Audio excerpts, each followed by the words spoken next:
청년부 예배가 끝나고 바로 올라왔습니다. 청년부를 담당하고 있다 보니까 많은 관심이나 초점이 좀 청년부로 돼가고 있는 것 같습니다.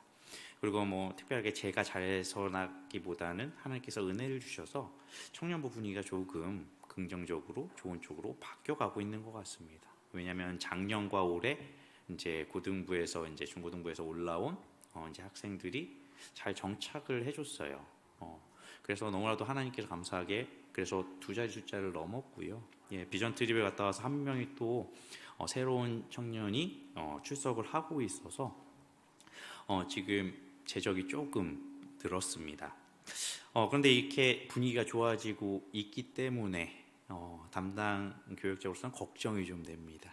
왜냐하면 좋아 보일 때 뭔가 변화가 있는 시기에 그리고 은혜가 있는 시기에는 반드시 유혹이 있으니까요. 그래서 이 청년들이 바른 방향으로 가길 원합니다. 그리고 작년까지 없었던 어떻게 보면 이렇게 찬양팀이 구성이 되어서 지금 세워지고 있어요. 그러다 보니까 이 청년들이 이것저것 해보려고 합니다. 그래서 인스타에도 이것저것 교회 청년부 인스타에도 올리고 여러 가지를 하더라고요. 예배가 끝난 다음에 주일 오후에 자기네끼리 연습을 하고 토요일날 모여서 연습도 합니다. 그런데 항상 걱정이 되는 것이죠. 마음이 없을까 봐요.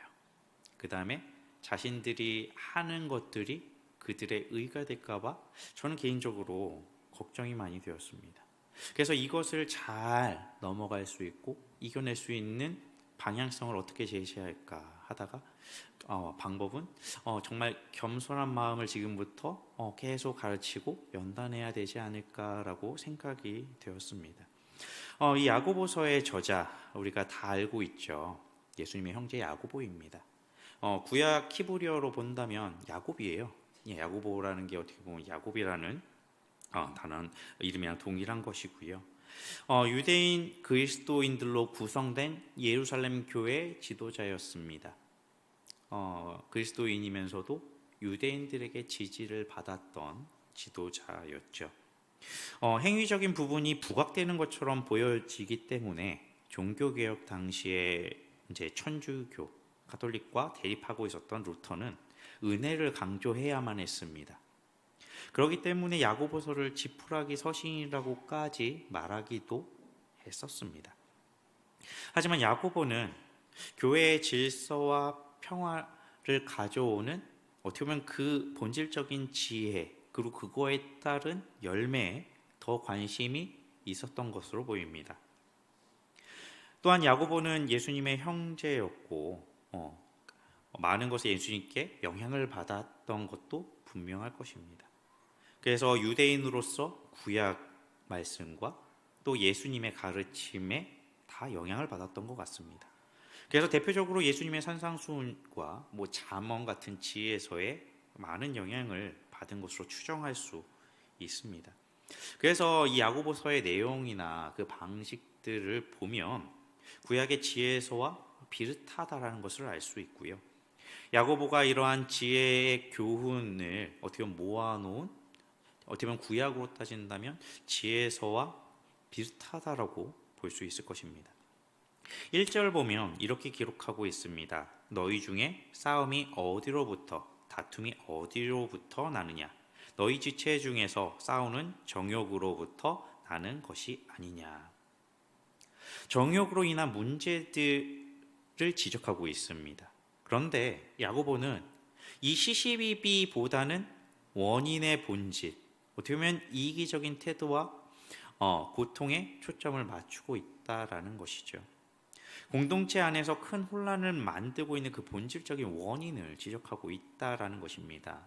어떻게 보면 정욕의 욕망의 본성 그 정욕이 뭔지는 불분명하지만 그 육신의 정욕 때문에 그 욕심과 시기심을 언급하면서 무엇으로 인해서 그런 일이 발생하는지를 말하고 있다라는 것이죠.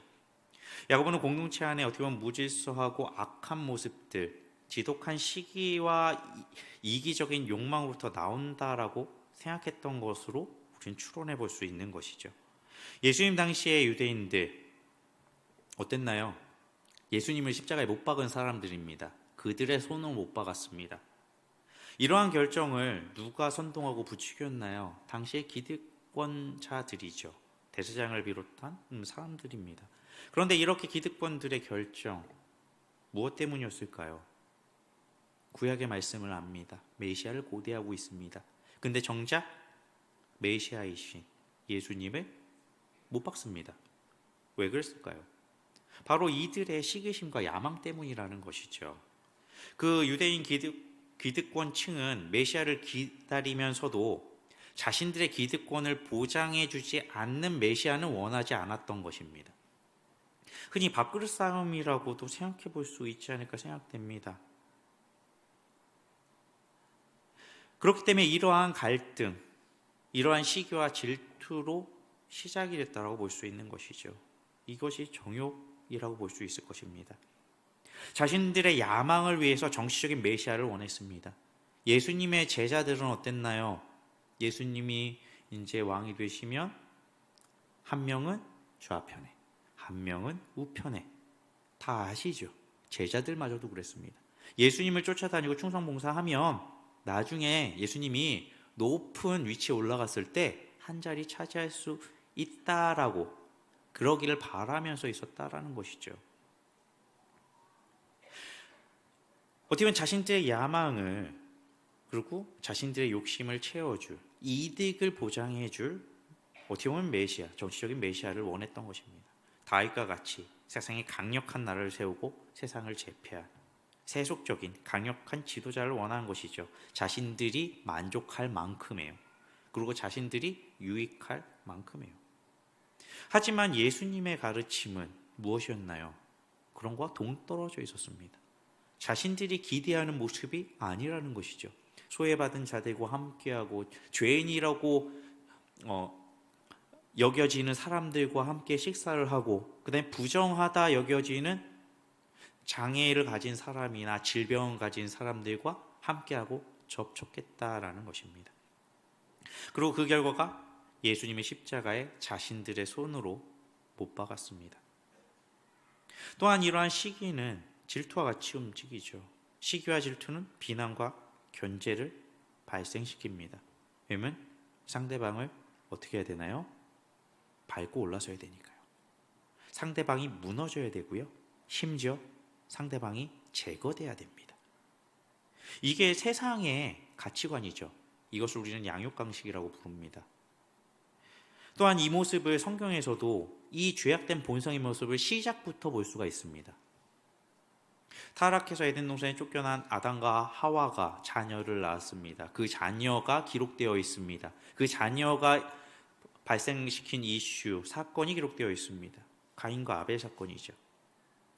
이 가인을 예로 들어보자면 가인은 어땠나요? 우리가 너무나 잘 알고 있죠. 가인과 아벨이 같이 제사를 드렸는데 하나님은 아벨의 제사만 받으셨습니다. 그때 가인은 내가 뭐 문제가 있나? 부족했나? 실수했나? 하나님이 무엇을 원하시지라고 생각 전혀 안 했습니다. 왜 내 제사를 받지 않으셔라고 하고서 분노했습니다. 그리고 하나님이 제사를 받은 아벨을 어떻게 했나요? 시기질투한 겁니다. 하나님이 제사를 받으시 않았다면 무엇이 문제인지를 하나님 앞에 묻거나 고민하거나 바꿔봐야 됐을 겁니다. 하나님이 원하시는 받으시는 제사로 다시 드리면 아무 문제가 없습니다. 하지만 내가 드린 제사를 하나님께서 받지 않으셨다라는 것에 분개하고 아벨을 시기함으로 그 결과가 성경에 기록된 첫 번째 살인자가 된다라는 것입니다. 심지어 이 죽임을 당한 당사자는 자신의 혈육입니다. 자신의 형제죠. 초대교회의 경우 어땠을까요? 초대교회 시대에는 어땠을까요? 초대교회가 박해받는 것은 무엇이었을까요? 어떻게 보면 박해받는 주된 것도 질투나 어떻게 보면 삐뚤어진 열심일 수 있다는 것입니다. 사울을 생각해 보면 알 수 있죠. 사울이 열심이 특심이었던 사람입니다. 바울이 바뀌어서 열심을 가진 사람이 아닙니다.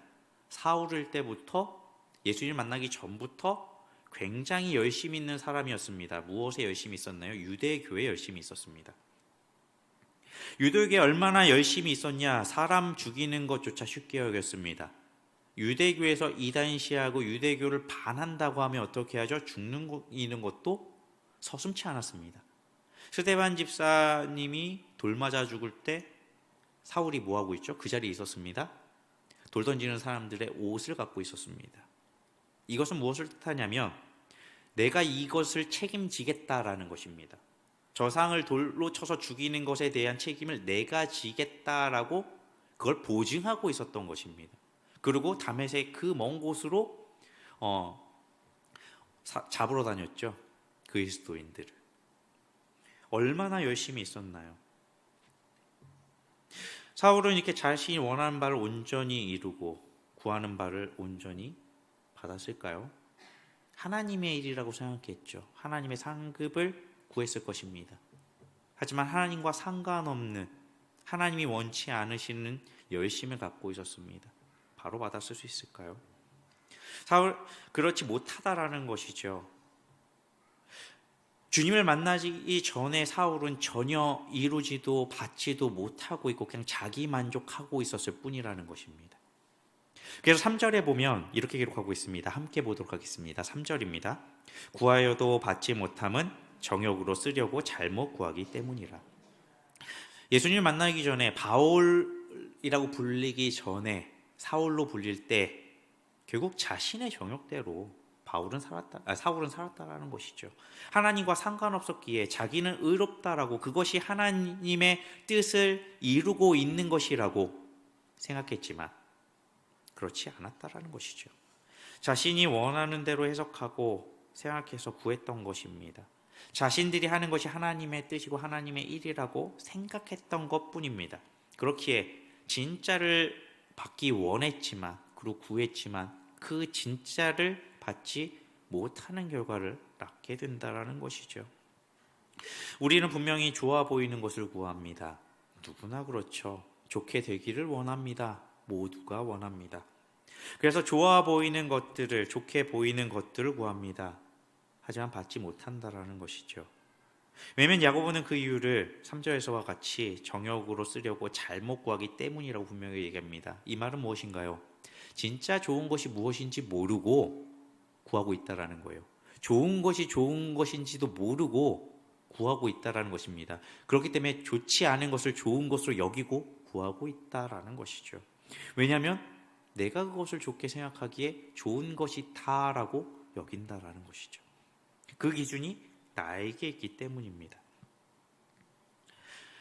탕자의 비유에서 탕자는 아버지의 재산을 어떻게 사용했나요? 사용하잖아요. 어떻게 사용했죠? 자신의 자유롭게 원하는 대로 사용했습니다. 그것이 좋다라고 여긴 것이겠죠. 근데 그 결과는 좋았나요? 그러지 않다라는 것이죠. 자신의 자유를 위해서 자유롭게 사용하지만 결국은 어떻게 되나요? 모든 자유를 잃어버리게 됩니다. 모든 것을 상실하게 된다라는 거예요. 예수님께서는 마태복음 7장 7절에서 구하라 그리하면 주실 것이다 라고 말씀하셨습니다. 예수님의 초점은 동기가 하나님의 이름과 하나님 나라, 하나님의 뜻에 있는 간구를 염두하고 있다는 것을 우리는 다 알고 있습니다.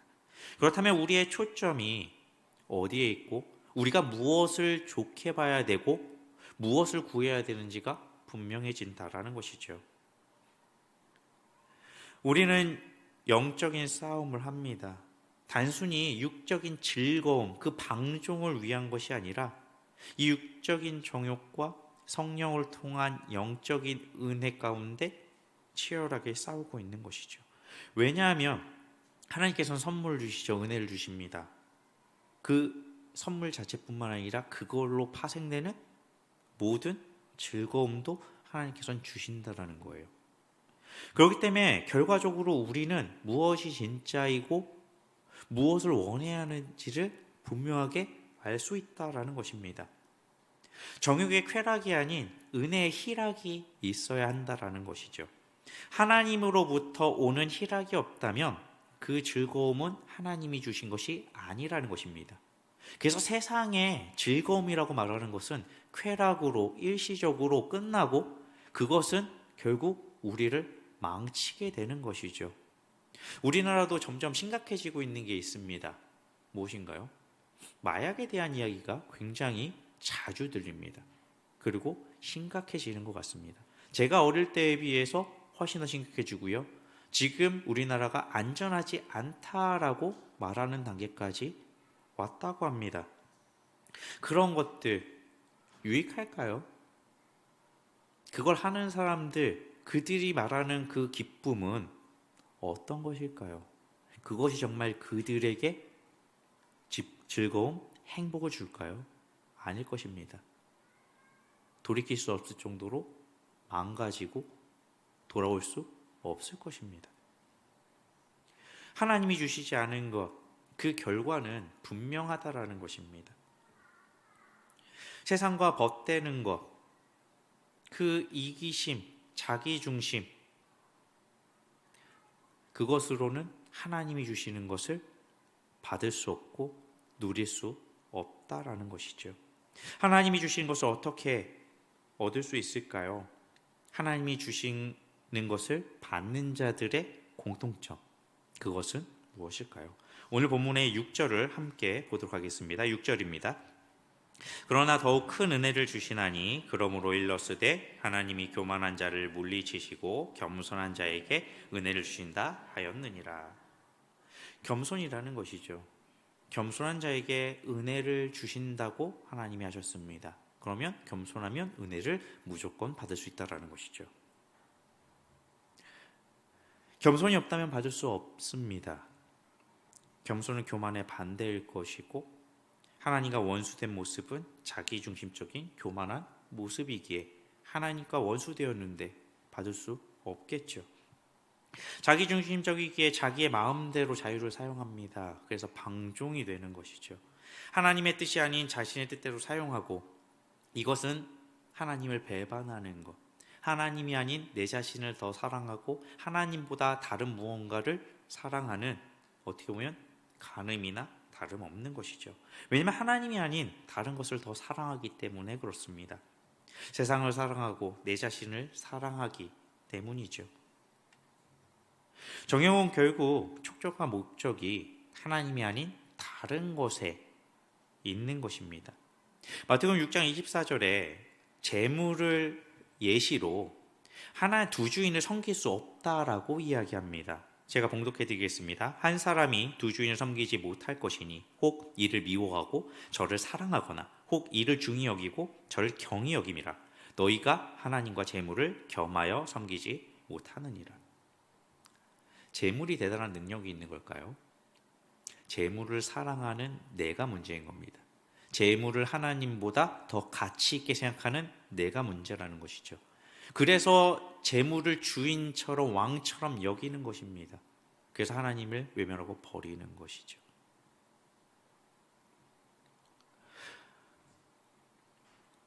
하나님이 아닌 다른 것이 있다라는 것, 그것이 정욕의 촉점이라고 생각이 됩니다. 우리는 살면서 많은 것을 내세우고 있습니다. 대표적인 게 자존심일 것입니다. 이런 말이 있죠. 내가 돈이 없지 가오가 없냐, 이런 말 한 번쯤은 들어보셨을 거예요. 자존심은 내가 뭐라도 되는 내가 뭐라도 된다고 여기는 것입니다. 내가 이 정도인데, 내가 이렇게 했는데, 내가 옳은데, 내가 이런 대접을 받아야 하는데 등등의 생각들이죠. 창신동에 와서 살기 시작한 지 제가 1년이 되었습니다. 작년 3월에 와서 벌써 3월이 지나고 있는데요. 여기 와서 살면서 좀 힘든 것이 있습니다. 언덕이랑 계단이 힘들더라고요. 예. 그 다음에 이 힘든 것은 언덕이랑 계단인데 어려운 것도 한 가지가 있었습니다. 뭐냐면 차량 운전인 것 같습니다. 차량 운전이 좀 어렵습니다. 처음 올 때도 이제 목사님께서 여기 좀 많이 어렵다라고 전화상으로 말씀하셨고 와보니까 좀 어렵더라고요. 근데 여기서 이제 운전을 계속 하다 보니까 저도 그랬겠지만 처음 오시는 분들은 티가 팍팍 납니다. 정말 날 수밖에 없어요. 왜냐하면 당황하고 있고요. 그 다음에 잘 피해주지를 못합니다. 그런데 여기에서 운전하시는, 자주 여기 사시는 분들은 어떤가요? 굉장히 빠르세요. 그냥 미리 발견하면 피하시고요. 피할 자리를 피하시고요. 지나갈 거 빨리 지나가 주십니다. 근데 거기에서 가만히 보니까 자존심 같은 거 안 세워요. 저도 여기서 자존심 같은 거 안 세웁니다. 우선 중요한 거는 빨리 지나가는 거예요. 그래서 내가 피할 수 있다라고 판단이 되면 바로 피합니다. 그리고 상대방도 그렇게 하고 지나가야 될 때 빠르게 지나가 줍니다. 머뭇거리면 안 돼요. 머뭇거리면 어떻게 되죠? 뒤에 한 명 넣으며 소세지처럼 붙습니다. 그리고 가끔씩 이렇게 두세 차량이 붙으면 주위에 계신 아저씨 분들이 굉장히 빠르게 교통정리를 해주세요. 오토바이에서 내려서 교통정리를 하시고요. 자기 가게 앞에 갑자기 뛰어나오시더니 교통정리를 해주세요. 왜냐하면 그래야지만 이 동네에서 원활하게 생활을 할 수 있습니다. 그런데 제가 이전에 가만히 보면 가끔씩 오기를 부릴 때가 있어요. 왜냐면 내가 먼저 진입을 했는데 저 차 저기 피할 자리가 있는데 저러면 안 되지라는 생각이 들 때 어떻게 하냐면 가만히 있습니다. 급한 사람이 피해가겠지. 너가 피해가라. 너가 비겨라 하고 있었다라는 거예요.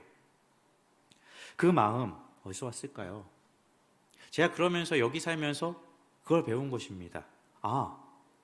오기 부리는 게 중요한 게 아니구나.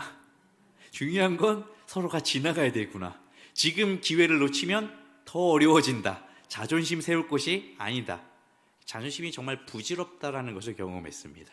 그래서 다른 데 운전할 때도 그냥 먼저 피해 줍니다. 이 지역이 아니라 다른 지역에도요. 예전에는 계속 그렇게 피해 주다 보면 저쪽으로 차가 두세 대가 더 붙어서 계속 와요. 그러면 오히려 먼저 와서 기다려준 건 전데 더 많은 시간을 지체하게 됩니다. 사실 그때 많이 화가 나고 짜증날 때가 없었다라고 말할 수가 없죠. 저도 사람인데요. 그런데 창신동에서 이렇게 1년 동안 운전한 다음에 그런 부분이 많이 바뀌었더라고요. 그래, 빨리빨리 지나가라. 빨리빨리 지나가야 나도 지나가지. 이런 생각이 들었다라는 것입니다. 살면서 자존심 내세우는 경우 많죠. 내가 손해본다는 생각에, 상대방이 잘못했다는 생각에, 내가 더 잘했고 할 수 있다는 생각에, 심지어 내가 잘못했는데도 불구하고 오기로 그것을 인정하지 않고 자존심을 내세웁니다. 그러한 결과들 어떤가요? 대부분 손해를 발생시킵니다. 그렇게 안 피해줘서 오래 시간이 지체되면 결국은 손해입니다. 그리고 온갖 욕은 다 먹죠. 특히 이 동네에서는 바로 빵빵이와 더불어서 고함이 오고 가는 모습을 가끔씩 봅니다. 좋은 결과, 아름다운 결과 만들지 못합니다. 오히려 기분이 더 안 좋아지고 얼굴을 붉히게 되는 일들이 많아진다는 것이죠. 오히려 체면을 구기게 됩니다. 겸손한 자만이 하나님께 복종을 합니다.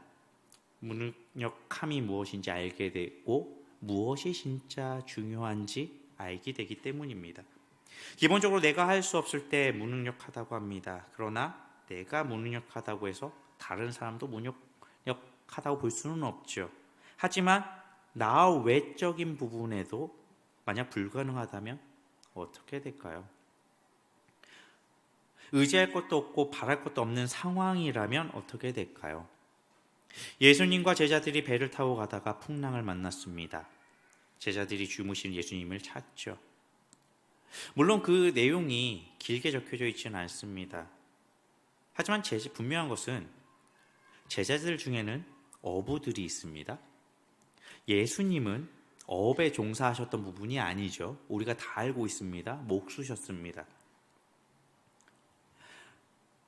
그렇게 풍랑에서 배에서 탈출해야 되는 것이 아니라면 세상의 상식으로는 예수님을 먼저 찾을 필요는 없을 겁니다. 왜냐하면 도움이 안 되니까요. 왜냐하면 배에 대해서 잘 모르고 이 배의 풍랑 가운데 어떻게 대처해야 하는지 잘 모를 수 있기 때문이죠. 어부였던 제자들이 그 상황에서는 더 빛을 발할 겁니다. 더 중요할 거고 그들의 판단이 더 정확할 겁니다. 내용은 나와 있지 않아도 풍랑이 일 때 제자들은 분명히 자기의 힘으로 대처를 해봤을 것이라고 저는 생각을 합니다. 내가 어부인데, 내가 이 배를 잘 알고 이 호수를 잘 아는데, 수도 없이 갔다 왔고 여기서 몇십 년을 살았는데 이럴 땐 이렇게 해야 돼. 대처했을 것이 분명하겠죠. 하지만 아무 소용이 없었고 최후의 예수님을 찾아옵니다. 내 자신도 할 수 없고 외부적인 부분으로도 할 수 없을 때, 말 그대로 불가능할 때, 그 어떤 것도 기대할 수 없는 상황까지 놓이게 될 때 무능력함을 바로 알게 됩니다. 무능력한다는 것은 단순히 재능이 없다는 것이 아니니까요. 우리가 이 죄의 문제에 나의 힘으로 불가능하다는 것을 알 때, 이 세상의 힘으로 그것이 불가능한 것이구나를 알 때, 오히려 그때 은혜가 무엇인지, 은혜의 크기가 얼마나 큰지를 알 수 있게 됩니다. 왜냐하면 내세울 것이 하나도 없거든요. 무엇 하나 내세울 것이 없기에 받을 수밖에 없는 것입니다. 주는 대로만 받을 수 있는 것이 돼버리는 것이죠. 무조건적으로 받게 되고 무조건적으로 감사할 것밖에 없는 것입니다. 그렇기 때문에 자존심을 내세울 수 없고, 자존심을 내세운다면 받을 수 없기 때문에 겸손하게 될 수밖에 없는 것이죠. 그래서 반전으로 겸손은 전적으로 받게 한다는 것입니다. 온전히 누리고 오히려 더 풍성하게 누릴 수 있게 되는 것이죠. 내가 무언가를 해서 받는다면 그것은 대가입니다. 감사할 이유가 없습니다. 당연히 받아야 되니까요. 그렇게 순종도 겸손이 없다면 할 수가 없는 것입니다. 겸손의 지표가 순종이기 때문이죠. 순종을 해야 이룰 수 있습니다. 하나님의 뜻을요. 순종할 때 배울 수 있습니다. 전적으로 하나님의 방법과 방식으로 온전히 배울 수 있습니다. 가장 빠르게 배울 수 있습니다. 순종해야 대상이, 왜냐하면 순종해야 하는 그 대상, 하나님께서 나보다 낫다라고 생각하지 않는다며 순종하지 않기 때문입니다. 성경에서 말하는 온유함, 단순히 부드럽고 따뜻함만을 이야기하지 않습니다. 하나님의 뜻에 대해서 정말 그것을 온전히 수용하고 그것을 온전히 이루는 것을 온유함이라고 말하기 때문에 그렇습니다. 예수님께서 철저하게 하나님의 뜻을 이루고 죽기까지 순종하셨습니다. 그리고 마태복음에 예수님께서 기도하실 때 어떻게 기도하시죠? 나의 원대로 마시옵고 아버지의 원대로 하옵소서. 무려 2번이나 기도하실 때 똑같이 기도하신다는 것입니다.